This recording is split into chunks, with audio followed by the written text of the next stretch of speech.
Minsan, kahit medyo masakit isipin, pero kailangan natin pag-usapan. Kasi maraming hardworking kabayan abroad, ang buong buhay, trabaho ng trabaho. Nagpupuyat, nag-o-overtime, nagda-double shift, extra shift, double job, minsan triple job pa. Napapagod ang katawan, napapagod ang isip, pero tuloy pa rin. Kasi may mga bills, may pamilya, may responsibilidad, may pinapadala, may binabayaran, may hinahabol na future. At kung minsan, kahit pagod na pagod ka na, nakangiti ka pa rin. Nagpapakita ka pa rin na okay ka kasi ayaw mong mag-alala ang pamilya mo. Ayaw mong isipin nila na nahihirapan ka rin.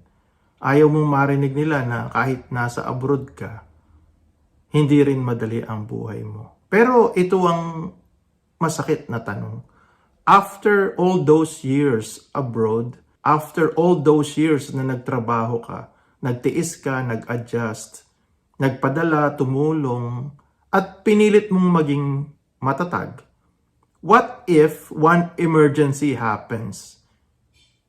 Isang job loss, isang sickness, isang accident, isang malaking repair, sometimes family emergency, minsan bigla ang gastos, isang problema na hindi mo inaasahan, at bigla lahat ng akala mong kontrolado mo, nagsisimulang umuga. Doon mo nararamdaman, hindi pala porke nasa Canada ka, ligtas ka na. Hindi pala porke nasa Amerika ka, secure ka na. Hindi pala porke dollars ang sahod mo, hindi ka na pwedeng malubog. Hindi pala porke nasa abroad ka, automatic na safe ang future mo. Pero lilinawin ko lang, hindi ito prediction. Hindi ko sinasabing mangyayari ito sa lahat or sa atin. Hindi ko sinasabing ito ang magiging buhay mo, buhay natin. Hindi ito pananakot. This is a wake-up call, a warning, a friendly reminder. Paalala ito, real talk ito. Kasi mas mabuti ng pag-usapan ang risk habang may panahon pa kaysa magulat tayo kapag emergency na ang kaharap natin. Kasi ang totoo, maraming kabayan abroad mukhang okay sa labas. May trabaho, may bahay, may kotse, may regular income, may pictures online, mukhang stable, mukhang strong, mukhang kayang-kaya. Pero sa loob, nakakaramdam ng pagod. Yung parang eksakto lang. Maraming binabayaran, may mga iniisip, maraming binubuhat, pinapasan. At kung minsan, isang emergency lang pwedeng maglaho, pwedeng magulo ang lahat. Hindi dahil tamad, hindi dahil irresponsable, hindi dahil maluho, kundi dahil sobrang bigat na talaga ng buhay na pinapasan. Kaya in this video, pag-usapan natin ang 4 hard truth na maraming hardworking kabayan abroad ang tahimik na dinadala. Hindi para manghusga, hindi para manisi, hindi para magsabi na doom and gloom, kundi para ipaalala na kahit gaano ka kasipag, kailangan pa rin nating protektahan ang sarili natin. Dahil minsan, sa sobrang pag-protect natin sa iba, nakakalimutan natin na tayo rin pala kailangan ng protection. The 4 factors that you might need to consider. Number 1, income looks strong but expenses are stronger. Ito yung realidad na hindi nakikita ng marami. Kapag sinabi mo nasa Canada ka or nasa Amerika ka or nasa abroad ka, ang iniisip agad ng iba, malaki ang kita mo, dollars ang sahod mo, maganda ang buhay mo. Mas madali ang pera, mas komportable ang lifestyle. At kahit hindi nila sabihin, ramdam mo minsan, parang mas madali kang hingian. Mas madali kang lapitan, mas madali kang asahan kasi nasa abroad ka. Pero tayong nandito, sa Canada, sa Amerika, or sa abroad man, alam natin ang totoo. Oo, may income. Oo, may trabaho. Oo, dollars ang sahod. Pero dollars din ang gastos. At hindi biro ang gastos. Rent pa lang, mabigat na. Mortgage pa lang, nakaka-pressure na. Insurance, gas, groceries, utilities, phone bill, internet, taxes, car payments, credit cards, loans, line of credit, and then medicine, may dental, may school expenses.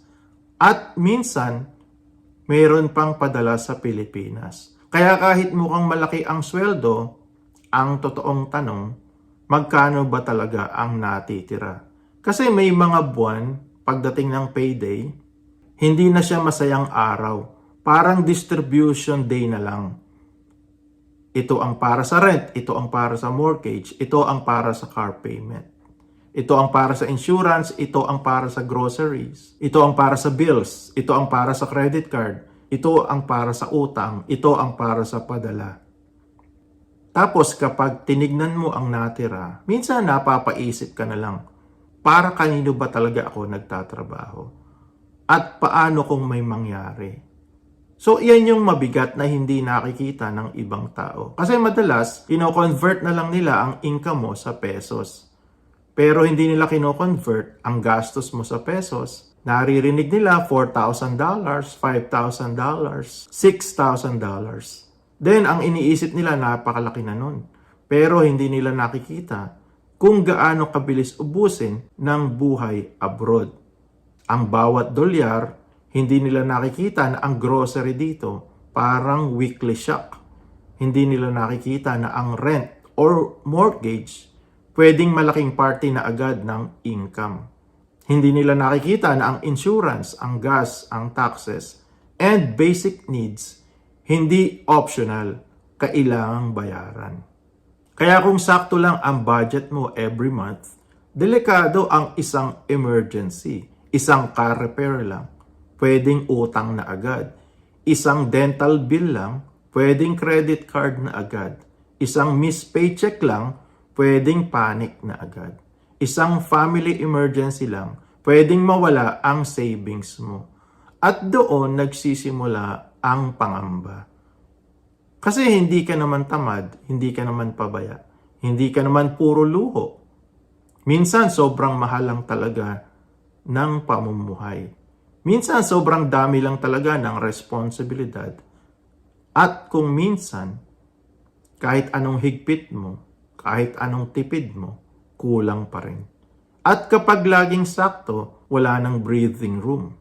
Kapag wala nang breathing room, walang protection. Kapag walang protection, isang emergency lang pwedeng makasira ng lahat. Kaya ito ang masakit na realidad. Sa paningin ng iba, strong ang income mo. Pero sa totoong buhay mo, stronger ang expenses. At kapag mas malakas ang gastos kaysa sa natitira, hindi ka talaga panatag. Nasa abroad ka, pero may takot pa rin. May trabaho ka, pero may kaba pa rin. May income ka, pero hindi ka pa rin secure.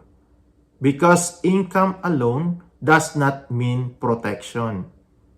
Kung lahat ng income mo may pinupuntahan na agad at wala nang natitira para sa emergency, then one emergency could still break you. Again, this is not a prediction. Warning ito, paalala, friendly reminder. Kasi maraming hardworking kabayan abroad, hindi kulang sa sipag, kundi kulang lang ang space para makahinga financially. Number 2, family responsibility makes savings harder. Ito ang pinakamabigat sa puso. Kasi sa ating mga Pilipino, hindi simpleng pera lang ang pera.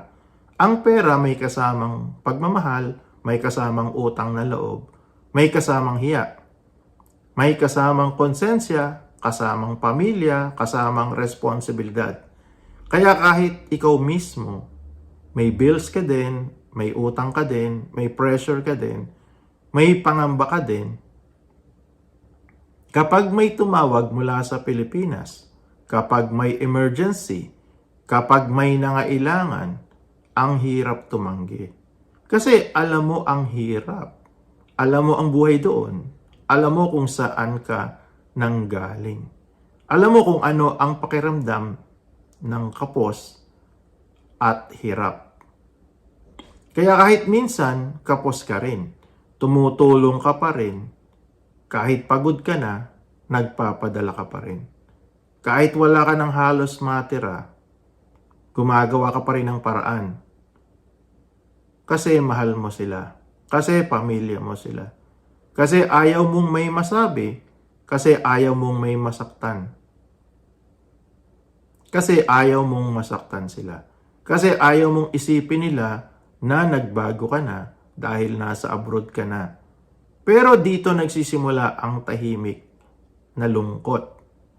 Maraming kabayan abroad tumutulong sa iba pero sila mismo walang emergency fund, nagpapadala sa pamilya pero sila mismo may credit card debt. Nagbibigay ng panggastos pero sila mismo nag-aabang ng payday. Nagpapakita ka ng lakas pero sa loob mo nanghihina ka na. At ang hirap sabihin. Paano mo sasabihin? Hindi ko kaya ngayon. Paano mo sasabihin? May bills din ako. Paano mo sasabihin? Kulang din ako. Paano mo sasabihin? Hindi ako mayaman dito. Paano mo sasabihin? Pagod na rin ako. Mahirap kasi kapag nasa abroad ka, minsan parang wala kang karapatang mahirapan. Parang bawal kang magsabi ng no. Parang bawal kang mapagod. Parang bawal kang mangailangan. Parang dapat lagi kang may paraan. Dapat lagi kang matatag. Dapat lagi kang provider. Dapat lagi kang sagot sa problema. Pero ang tanong, paano kung ikaw naman ang may emergency? Paano kung ikaw naman ang mawalan ng trabaho? Paano kung ikaw naman ang nagkasakit? Paano kung ikaw naman ang nasira ang sasakyan at kailangan mo yun para makapasok? Paano kung ikaw naman ang may malaking bills? Paano kung ikaw naman ang hindi makahinga? Sino ang sasalo sa'yo? Sino ang magtatanong? Kamusta ka na talaga? Sino ang magsasabi? Okay lang, ikaw naman muna. Siya ang nakakalimutang tanungin kung kaya pa ba niya. At kapag ang savings mo laging nauna para sa iba, ano ang matitira? Kapag ikaw naman ang nangailangan.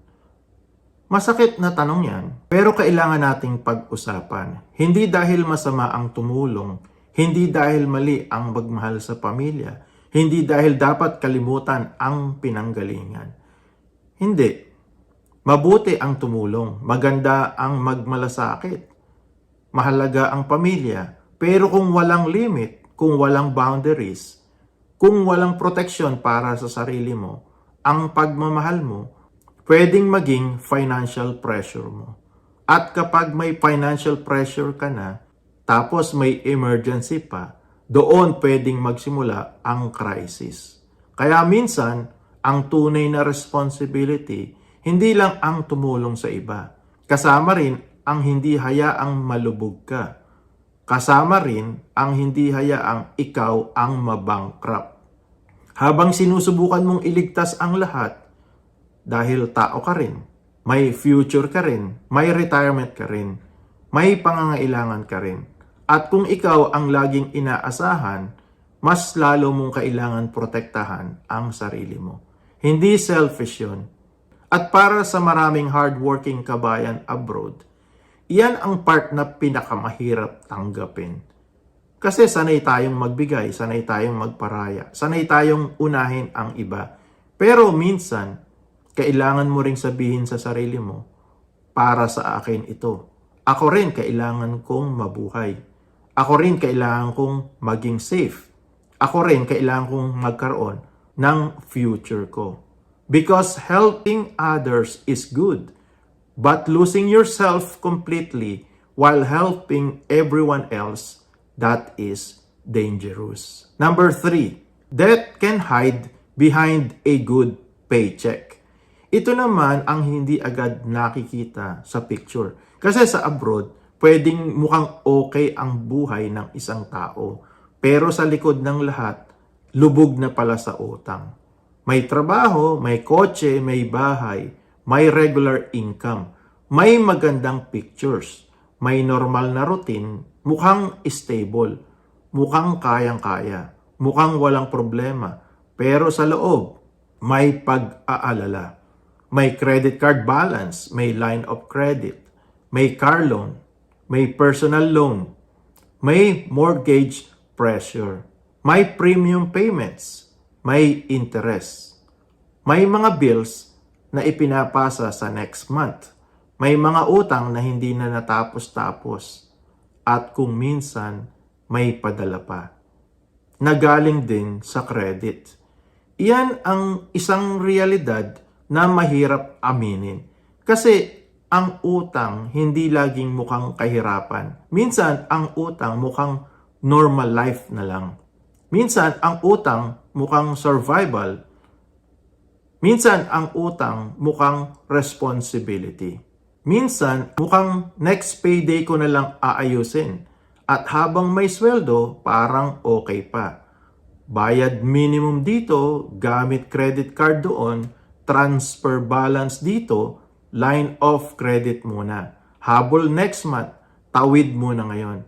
Survive muna this payday, and for a while, parang gumagana. Pero kapag may emergency, doon lumalabas ang totoo. Kasi ang utang, kailangan ng income, kailangan ng cash flow, kailangan ng regular paycheck, kailangan ng stability, pero ang emergency, sinisira ang stability. Kapag nawalan ka ng trabaho, hindi titigil ang interest. Kapag nagkasakit ka, syempre, hindi naman titigil ang monthly payment. Kaya kapag nabawasan ng hours mo, ang oras mo sa trabaho, dumarating pa rin ang statement.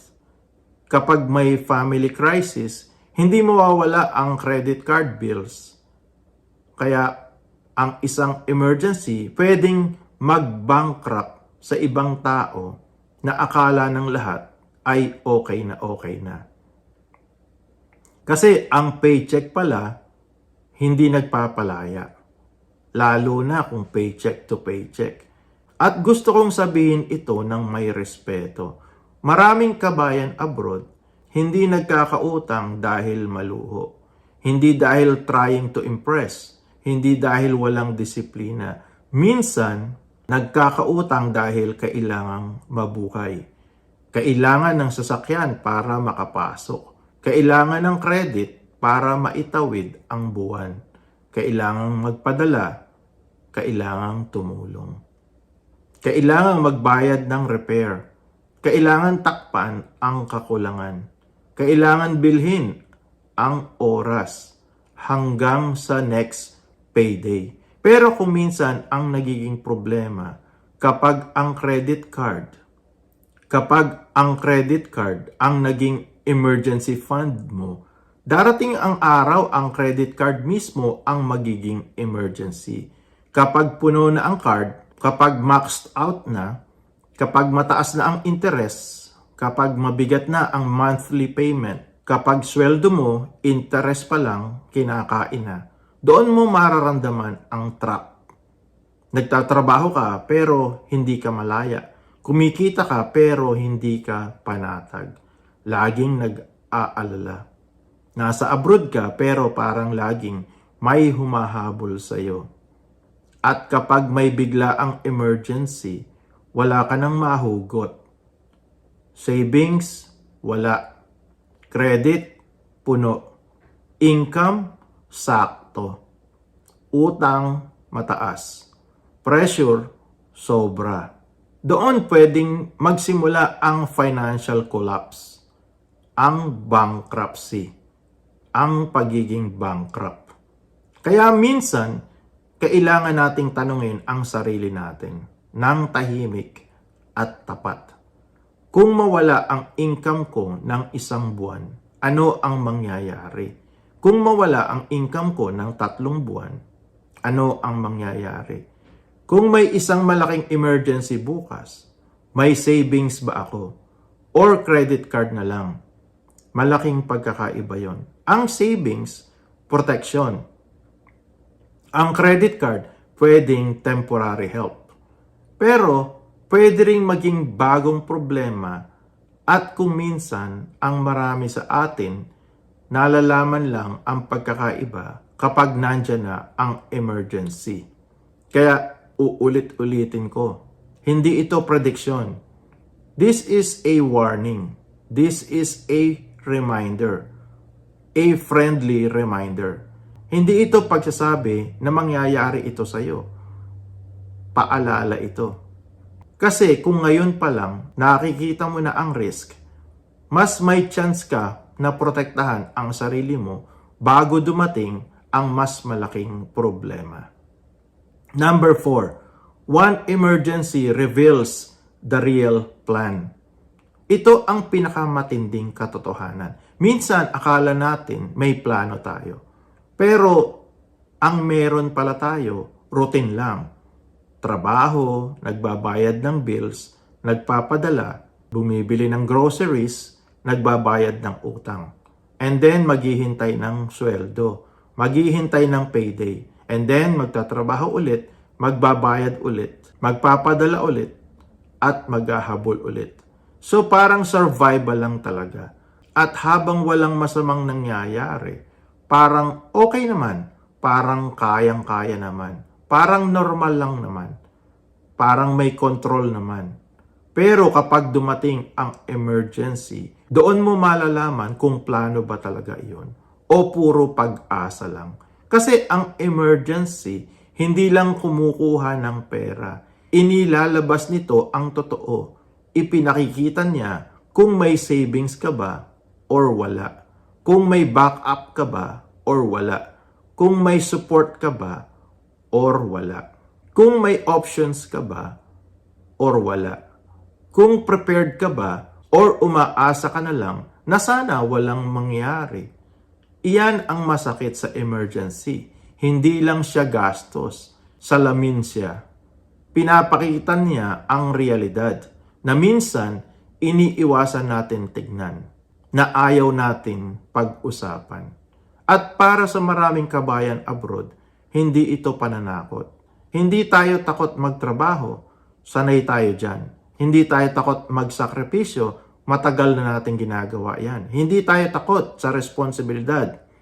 Pasa na natin yan 4 years. Ang kinatatakot natin ay ito. Paano kung pagkatapos ng lahat ng sipag ko, hindi ko pa rin pala kayang protektahan ang sarili ko? Paano kung magkasakit ako? Paano kung mawala ang trabaho ko? Paano kung hindi ko kayanin ang overtime? Paano kung bumigay ang katawan ko?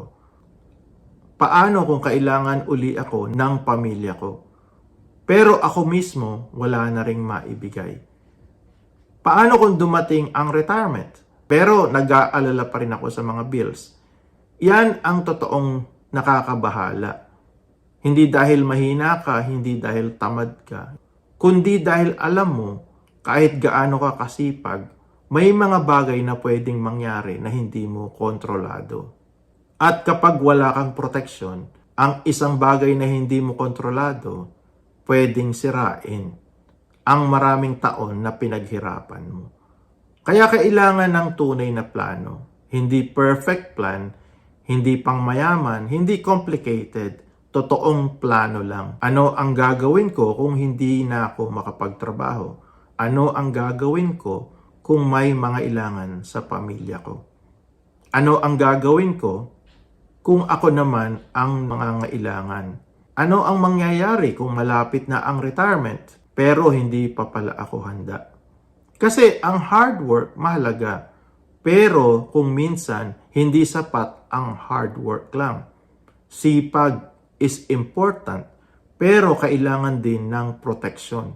Sakripisyo is important, pero kailangan din ng safety net.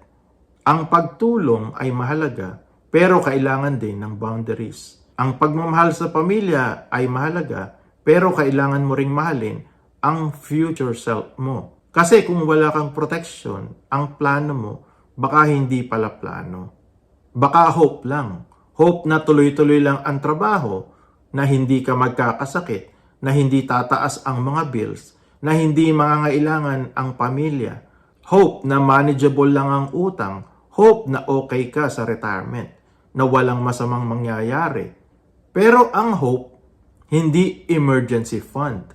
Ang hope, hindi retirement income. Ang hope, hindi pwedeng pambayad ng bills. Ang hope, hindi sasagot sa credit card. Ang hope, hindi sasalo sa mga pangangailangan mo kapag biglang nawala ang income. Kaya minsan, ang emergency hindi lang problema. Wake up call siya. Paalala siya na ang taong laging nagtatrabaho kailangan ding protektahan ang sarili niya. Ang taong laging nagbibigay kailangan ding magtabi para sa sarili niya. Kailangan ding magtabi para sa kinabukasan niya. At ang taong laging sumasalo, kailangan ding may sasalo sa sarili niya at baka ang taong iyon ay siya mismo. Kaya kung ikaw ay hardworking kabayan abroad, nasa Canada, nasa Amerika, or kahit saan man sa mundo, at naramdaman mo ang usapang ito, nakarelate ka in some way or another, gusto kong sabihin sa iyo na hindi ka nag-iisa. Marami sa atin, ganito ang pinagdadaanan. Tahimik lang, hindi sinasabi, hindi nagpo-post, hindi ipinakikita sa picture, pero ramdam sa kalooban. Nagtatrabaho tayo pero nag-aalala pa rin. Kumikita tayo ng dollars pero may pressure pa rin. Tumutulong tayo sa iba pero minsan nakakalimutan natin ang sarili natin. Mukhang okay tayo, pero alam natin isang problema lang, pwedeng gumuho ang lahat. At siguro ito ang pinaka-importante. Huwag mong hayaang mag-guilty ka dahil gusto mong protektahan ang sarili mo. Huwag mong hayaan iparamdam ng iba na masama kang tao dahil may limitasyon ka. Huwag mong hayaan maniwala sila na dahil nasa abroad ka, wala ka ng hangganan. May hangganan ka rin, napapagod ka rin, nangangamba ka rin, nag-aalala ka rin. May bills ka rin at may future self ka rin. May retirement ka rin, may pangarap ka rin, na hindi dapat laging isinasakripisyo. Hindi masama ang tumulong, hindi masama ang magmahal, hindi masama ang magbigay, pero hindi rin masama ang magtabi para sa sarili mo. Hindi masama ang magkaroon ng boundary, hindi masama ang sabihing, hindi ko kaya ngayon. Hindi masama ang unahin minsan ang sarili mong safety net. Dahil pagkatapos ng maraming taon, na ikaw ang umaalalay, ikaw ang nagpapadala, ikaw ang nag-a-adjust, ikaw ang nagsasakripisyo, karapatan mo ring magkaroon ng maginhawang buhay na hindi laging isang emergency away from disaster. Karapatan mo ring magkaroon ng peace of mind. Karapatan mo ring magkaroon ng financial protection. Karapatan mo ring magkaroon ng future na hindi puro pangamba, hindi puro takot. At kung may isang mensahe ang videong ito na yon. Isama mo rin ang sarili mo sa mga taong tinutulungan mo. Isama mo rin ang sarili mo sa mga taong pinoprotektahan mo. Kasi minsan, sa sobrang gusto mong iligtas ang iba, hindi mo napapansin, ikaw na pala ang lumulubog. Ang buhay abroad, hindi laging dream life. Oo, for some, it brings us, it gives us a better life. Pero minsan, trabaho, bills, utang, pressure, padala, responsibilidad, pagod, at tahimik na pangamba. Pero ang pinakamasakit, hindi lang dahil mahirap ang buhay abroad. Ang pinakamasakit, iyong nagtrabaho ka ng maraming taon, nagpakasipag, nagpakapagod, nagtiis ka, tumulong ka, nagbigay ka, sinubukan mong maging matatag para sa lahat. Pero nang dumating ang isang emergency, doon mo na-realize na kalimutan mong protektahan ang sarili mo. Naging malakas ka para sa iba, pero walang nakakita na ikaw mismo malapit na ring bumigay. Kaya sa bawat hardworking kabayan abroad, tandaan mo to. Tandaan mo ito. Mahalaga ang trabaho mo, mahalaga ang sakripisyo mo. Mahalaga ang pamilya mo, mahalaga ang pagtulong mo. Pero mahalaga ka rin. Hindi ka lang provider, hindi ka lang ATM machine, hindi ka lang remittance, hindi ka lang emergency contact, hindi ka lang sagot sa problema ng iba. Tao ka rin, may buhay ka rin, may future ka rin, may karapatan ka rin maging safe. Kaya kung isang emergency ang pwedeng magpa-bankrupt sa'yo, baka panahon na para hindi lang puro trabaho ang isipin mo. Baka panahon na para protektahan mo ang taong matagal nang nagtatrabaho, matagal nang nagpapadala, matagal nang nagsasakripisyo, matagal nang sumasalo sa lahat. Dahil minsan, ang pinakakailangan mong iligtas, hindi ang ibang tao. Minsan, ang pinakakailangan mong iligtas ay walang iba kundi ang sarili mo.